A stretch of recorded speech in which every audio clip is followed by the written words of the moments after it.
Medical మరియు health care రంగంలో bright future కోసం వెతుకుతున్నారా? అయితే అరోరా అందిస్తున్న best paramedical and allied health sciences courses లో జాయిన్ అవ్వండి. కొన్ని ఉన్నాయి కాబట్టి ఐఎస్ఐ వాళ్ళు పాకిస్తాన్లో అల్లా అండ్ ఆర్మీ రూల్స్ అవును. అంతే, వీళ్ళిద్దరు నడిపిస్తారు పాకిస్తాన్. అందరికి తెలుసు. ఆ రోజు కూడా క్రైసిస్ జరిగినప్పుడు మీకు గుర్తుంటుంది, జేడీ వాన్స్ మాట్లాడింది అసీం మునీర్తో.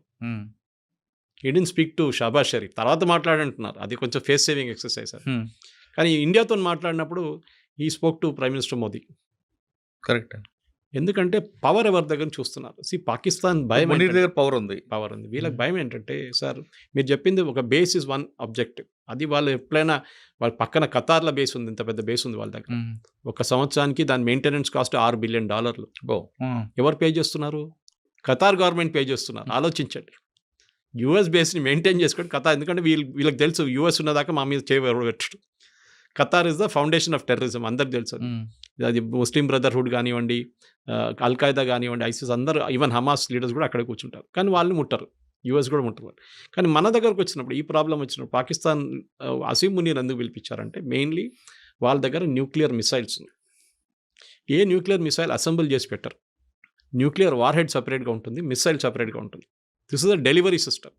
ఇది ఇక్కడి నుంచి అక్కడ కొట్టాలంటే ఇది. దాని మీద 50 కిలోలు పెట్టాలన్నా, 100 కిలోలు పెట్టాలన్నా, న్యూక్లియర్ వెపన్ పెట్టాలన్నా డిసైడ్ చేసేది లాస్ట్ మినిట్లో. ఉమ్, మన కైరానా హిల్స్లో మనం కొట్టినప్పుడు we didn't hit the missiles. మనం ఏం చేసామంటే వాళ్ళ కేవ్ బయట కొట్టాం. వీళ్ళందరూ అండర్ గ్రౌండ్లో పెడతారు, పెద్ద కొండ కింద పెట్టుకుంటారు. ఈవెన్ ఇరాన్లో ఫైడ్రో చూడండి, నటాన్స్ చూడండి, వీళ్ళన్ని న్యూక్లియర్ ప్లాంట్స్ అన్ని. నటాన్స్లో ఒక ప్లాంట్ పైన ఉంది, మిగతా కింద ఉంది. వెరాజ్ ఇన్ ఫడ్రో the entire thing is below the 250 metre concrete barrier ఉందండి. దానికోసం బంకర్ బస్టర్ అంటున్నాం. ఉమ్, సో అసీం మునీర్ ఎందుకు తీసుకొచ్చారంటే, బేసిక్లీ వీళ్ళ దగ్గర ఉన్న మిసైల్స్ ఎక్కడ వెళ్ళకూడదు. ఇరాన్ పోతే అల్ఖైదా వాళ్ళు లేకుంటే ఎవరైనా తాలిబాన్ వాళ్ళు వచ్చి కొట్టి తీసుకెళ్తే న్యూక్లియర్ మిసైల్ తీసుకెళ్ళి పాకిస్తాన్ దగ్గర ఒక్కటే ఉంది ఇప్పుడు ఇస్లామిక్ నేషన్లో.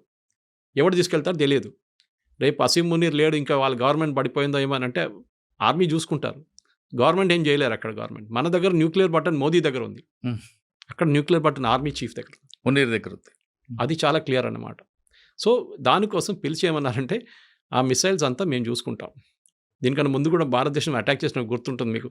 అందరూ అన్నారు అమెరికా చూసుకుంటున్నారు పాకిస్తాన్, దానికోసం ఆపారు బాంబింగ్ అని. కరెక్ట్. ఆ వెపన్స్ వాళ్ళ చేతిలో పడకూడదు. అల్ఖైదా కానివ్వండి, ఐసిస్ కానివ్వండి, తాలిబాన్ కానివ్వండి, లేకుంటే ఇరాన్ నుంచి వచ్చే నెక్స్ట్ రెజీమ్ కూడా. ఎందుకంటే పాకిస్తాన్ ఈ టెక్నాలజీ మొత్తం దొంగతనం తీసుకొచ్చారు జర్మనీ నుంచి, ఇంకోటి నార్త్ కొరియా దగ్గర నుంచి తీసుకొచ్చారు. సో నవ్వు తాళం వేసి ఆ చావి తీసుకెళ్ళి పెంటగన్లో పెట్టుకుంటారు. ఉమ్, దీన్ని పిలిచారు అంతే, ఇంకేం లేదు. ఇంకా మాట్లాడడానికి ఏం లేదు. We'll do deals with Pakistan అంట. పాకిస్తాన్ ఏం అమ్ముతారండి? వాళ్ళ మేజర్ ఎక్స్పోర్ట్ టెర్రరిజం. అదొకటే వాళ్ళు అమ్మలేరు, అమ్మగలరు. కానీ కొన్ని వేల కోట్ల రూపాయలు ఫండింగ్ చేస్తూ ఉంటున్నారు కదండి. ఎందుకు చేస్తున్నారు ఆలోచించండి. ఆ గవర్నమెంట్ పడిపోతుంది. పడిపోతే వాళ్ళ న్యూక్లియర్ అసెట్స్ ఎవరి దగ్గర ఉంటుంది? గవర్నమెంట్. ఐసిస్, అల్ఖైదా వీళ్ళు ఎవరైనా వస్తారు రేపు. తాలిబాన్ అక్కడ తయారైనట్ల ఆఫ్ఘనిస్తాన్, ఇక్కడ ఇంకో థియోక్రసిక్ గవర్నమెంట్ వచ్చేస్తుంది. ఉమ్, అమెరికాకి అదే భయం. దానికోసం ఇప్పుడు కాదు, ముందు నుంచే సోవియట్ యూనియన్ ఉన్నప్పటి నుంచి సపోర్ట్ చేస్తుంది దానికే వాళ్ళు. ఎందుకంటే ఎట్లయినా వీళ్ళు ఇక్కడ వీళ్ళ దగ్గర ఉన్న ఈ అసెట్స్ ఎక్కడ ఈ ఇస్లామిక్ టెర్రరిస్ట్ దగ్గర వెళ్ళకూడదు. మిసైల్ అయితే నాకు ప్రాబ్లం లేదు, కానీ న్యూక్లియర్ తీసుకొచ్చి ఒక న్యూయార్క్లో పడేస్తే నెక్స్ట్ 5,000-10,000 సంవత్సరాలు న్యూయార్క్లో ఎవరు ఉండలేరు. సో అమెరికా చాలా భయం ఉంది దాని మీద అన్నమాట. వీళ్ళు స్టేబుల్ నేషన్ కాదు సార్, మనలా కాదు. మన దగ్గర స్టేబుల్ నేషన్. మనం ఒక డెమోక్రటిక్ పార్టీ ఉంది, మన ఎలక్షన్ నడుస్తుంది, ఆర్మీ ఉన్నారు, ఎయిర్ ఫోర్స్, అంతా ప్రొఫెషనల్ సిస్టమ్. వాళ్ళ దగ్గర ప్రొఫెషనల్ కాదు. ఈ ఆర్మీ చీఫ్లు కానీ ఎయిర్ ఫోర్స్ చీఫ్ పాకిస్తాన్లో ఫస్ట్ రాగానే లండన్లో ఒక పెద్ద ఇల్లు తీసుకుంటాడు. వాళ్ళకి అమెరికా ఫండింగ్ ఎవరైనా ఇస్తారు దానికి. వాళ్ళ పిల్లల్ని ఆక్స్ఫర్డ్, కేంబ్రిడ్జ్ పంపిస్తారు, లేకుంటే MIT పంపిస్తారు. మీరు చూడండి, every Pakistani general from Yahya Khan to Pervez Musharraf to general Ziaul Haq అందరు ఇదే చేశారు. మన దగ్గర ఉన్న కశ్మీరీ పొలిటీషియన్స్ కూడా ఇదే చేస్తారు. ఒమర్ అబ్దుల్లా, ఫరూక్ అబ్దుల్లాకి లండన్లో ఇల్లు ఉన్నాయి, పెద్ద ఇల్లు ఉన్నాయి. వాళ్ళ పిల్లలంతా బయట చదువుకున్నారు. సో వాళ్ళకి టెండెన్సీ ఉంది. అది దాన్ని కంట్రోల్ చేయడం మొత్తం US చేతిలో ఉందన్నమాట. ఇప్పుడు కాదు, ముందు నుంచి. That is exactly what Trump did. కొత్తది ఏం లేదు దాంట్లో. మోదీ గారిని పిలిచారు కదా డిన్నర్కి. అవును. ఈయన లంచ్ పిలిచినంత మోదీ గారు డిన్నర్కి పిలిచి నేను రానిలేపో అని చెప్పేసి వచ్చేసి ఆయన పూరి వచ్చారు. Ego problem. అరే నువ్వు వాన్ పిలుస్తున్నావు, నా మమ్మల్ని ఈక్వల్ చేస్తున్నావా? Is only an army chief. వాడు కావాలని చెప్పి వాడే మెడల్ వేసుకున్నాడు ఫీల్డ్ మార్షల్ అని చెప్పి.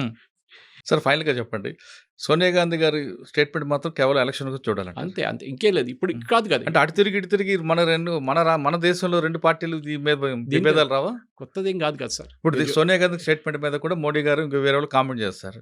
ఇది ఒక వార్ నడుస్తుంది. ఇప్పుడు ఇన్సైడ్ వార్. మోదీ గారు కామెంట్ చేయరు. మోడీ గారు కాకపోయినా పార్టీ టీం వాళ్ళు చేస్తారు. ఎవరికొరికి మోదీ గారు ఐటీ టీం ఉన్నారు, వాళ్ళ అమిత్ మాల్వియా లాంటి ఉన్నారు, వాళ్ళు కామెంట్ చేస్తారు. చేస్తారు. డెఫినెట్గా కామెంట్ చేస్తారు. పొలిటికల్ వార్ అవుతుంది ఇక్కడ.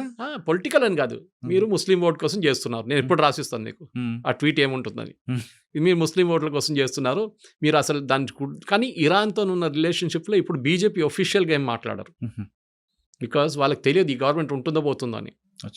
పోతే ప్రాబ్లం లేదు, ఉంటే మనకు ఆ పోర్ట్ కావాలి, షబార్ పోర్ట్. పెద్ద ప్రాబ్లం అవుతుంది మనకి. Next third is oil. మన ఇరాన్ దగ్గర నుంచి బ్యాన్ పెట్టే ముందు యూఎస్ బ్యాన్ పెట్టేదాకా మన ఆయిల్ వాళ్ళ దగ్గర కొంటుండే, అది కూడా రూపీ పేమెంట్లో. ఎందుకంటే మొత్తం బ్యాంకింగ్ సిస్టమ్ నుంచి బ్యాన్ చేసి పడేశారు యూఎస్. సో రూపీ పేమెంట్ ఇచ్చి మనం తెచ్చుకున్నాం. దాని తర్వాత బియ్యం తీసుకున్నారు మన దగ్గర నుంచి. బియ్యం తీసుకొని మనకు క్రూడ్ ఆయిల్ ఇచ్చారు. సార్ ఇప్పుడు ఈ వార్ చూస్తుంటే కొంతకాలం ఎప్పటికైనా ఆగే కనిపిస్తుందా, లేదంటే దీనివల్ల ఇంకొంచెం ముందుకెళ్ళే అవకాశం ఉందా? అల్టిమేట్గా ఏమైనా ఫ్యూల్ రేట్ పెరిగే అవకాశం ఉంటుంది? క్రూడ్ ఆయిల్ రేట్ ఎప్పుడు పెరగదండి. ఒకటి, క్రూడ్ ఆయిల్ ఎప్పుడు రేపటికొసి వాళ్ళు కొనం మనం. ఒక ఇయర్లీ కాంట్రాక్ట్ ఉంటుంది. ఓకే, అది మొత్తం మన 1 yearకి కాంట్రాక్ట్ సైన్ చేసుకుంటాం. అది ఎవరైనా ఉన్నాయి, సౌదీ అరామ్కోతోనో లేకుంటే వెనిజువేలాతోనో. ఇప్పుడు యూఎస్ వాళ్ళు కూడా సప్లై చేస్తున్నారు మనకి. ఇరాన్ మన దగ్గర ఐ థింక్ మనం లెస్ దాన్ అసలు కొనట్లేదు ఇరాన్ దగ్గర నుంచి, బ్యాన్ ఉన్న దానికి. ప్రాబ్లం ఎక్కడ వస్తుందంటే స్ట్రేట్ ఆఫ్ హార్మూజ్ అని ఉంది, మీరు చూసుంటారు. ఆ ఇరాన్ పక్క నుంచి, ఇరాక్ పక్క నుంచి వచ్చే ఒక స్ట్రేట్ ఆఫ్ హార్మూజ్ ఉంది, చిన్న వాటర్వే. అక్కడి నుంచి చాలా ఈ పెద్ద పెద్ద కార్గో షిప్స్, ఈ ఆయిల్ షిప్స్, కంటైనర్ షిప్స్ అక్కడి నుంచి ట్రావెల్ అవుతుంది. అది ఎక్కడైనా బ్లాక్ అయితే, అక్కడైనా బాంబ్ జరిగితే then definitely they will be an impact. కానీ మన దగ్గర స్ట్రాటజిక్ ఆయిల్ రిజర్వ్స్ అని మోదీ గారు గవర్నమెంట్ వచ్చేకన్నా ముందు మన్మోహన్ సింగ్ గవర్నమెంట్ నుంచి స్టార్ట్ చేశారు. మోదీ గవర్నమెంట్ also ఇంప్లిమెంట్ చేస్తారు. స్ట్రాటజిక్ ఆయిల్ రిజర్వ్స్ ఏంటంటే మనకు ఒకటి వైజాగ్ వైపు ఒకటి, లొకేషన్ చెప్పట్లేదు గవర్నమెంట్, ఇంకోటి మ్యాంగ్లూర్ వైపు ఒకటి పెద్ద రిజర్వ్ ఉంది అండర్ గ్రౌండ్. మీరు ఆలోచించకుండా పెట్రోల్ బంక్కి వెళ్తే మన ఒక అండర్ గ్రౌండ్ రిజర్వ్ ఉంటుంది, దాంట్లో 2000-3000 లీటర్లు ఉంటుంది. ఇది లక్షల లీటర్లు ఉంటుంది అన్నమాట under ground tanks. Under ground tanks ఏం చేస్తారంటే ఆయిల్ రేట్ తగ్గిన టైంలో తీసుకొచ్చి దాంట్లో పడేస్తారు. ఆయిల్ రేట్ ఎంత పెరిగినా కానీ ఒక 3 నెలలు నడిచిపోతుంది మనకి. దానికి ఆ రిజర్వ్ మళ్ళీ రీఫైన్ చేసుకొని మనం యూజ్ చేసుకోవచ్చు. సో మన దగ్గర స్ట్రాటజిక్ రిజర్వ్స్ ఉంది. ఈవెన్ యూఎస్ మెయింటైన్ చేస్తారు. రేట్ ఎక్కువైనప్పుడు వాళ్ళు ఆయిల్ రిలీజ్ చేస్తారు మార్కెట్లో, ఉల్లిపాయలు లాగా అనమాట. ఉల్లిపాయలు కోల్డ్ స్టోరేజ్ ఎందుకు పెట్టుకుంటారు? ఉల్లిపాయల రేటు 100 రూపాయలు వెళ్ళగానే వాడు మొత్తం తీసి బయటపడేస్తే అది రేట్ క్రాష్ అయ్యి 50 రూపాయలకి వచ్చేస్తుంది. సేమ్ పాలసీ ఇక్కడ కూడా.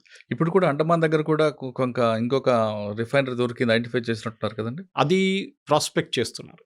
అది ఇంకా రిఫైనింగ్ స్టేజ్కి, డ్రిల్లింగ్ స్టేజ్కి రాలేదు. ఇంకా ప్రాస్పెక్టింగ్ అంటారు దాన్ని. ఈ ఆయిల్ వెల్స్ ఎట్లా ఉంటుంది సార్ అంటే, ఒక 100 వెల్లు డ్రిల్ చేస్తే దాంట్లో 3-4 పనికి వస్తాయి. మిగతా దాంట్లో లేదని కాదు, ఉంటుంది. కానీ అది కృష్ణా గోదావరి బేసిన్లో చూసాం మనం, బాంబే హైలో చూసాం. డ్రిల్ చేస్తే అన్ని సక్సెస్ఫుల్ అని కావాలని లేదు. ఇది మన బోర్వెల్ లాగా ఉంటుంది అనమాట. మీరు బోర్వెల్ ముందు 600 తవ్వుతారు, నీళ్ళు వస్తాయి. దాని తర్వాత డ్రై అయిపోతాయి. అప్పుడు ఏం చేస్తాం, మళ్ళీ 1000 తవ్వుతారు, అప్పుడు మళ్ళీ కొంచెం నీళ్ళు వస్తాయి. మళ్ళీ మీరు అంతా నీళ్ళంతా గుంజుకుంటాం, మళ్ళీ అది డ్రై అయిపోతుంది. ఆయిల్ కూడా అంతే. సో ఒక సోర్స్ నుంచి కంటిన్యూస్గా ఆయిల్ రావాలంటే that well should be really good. దానికి హైడ్రోకార్బన్ అనాలిసిస్ ఉంటుంది, సర్వే ఉంటుంది, చాలా సైంటిఫిక్ మెథడ్స్ ఉంటుంది. దాని తర్వాత అది కమర్షియలీ వయబుల్, అంటే బయటికి తీసి అమ్మడానికి మనం ఖర్చు పెట్టే కాస్ట్ ఈ 2 ఉంటుంది అనమాట.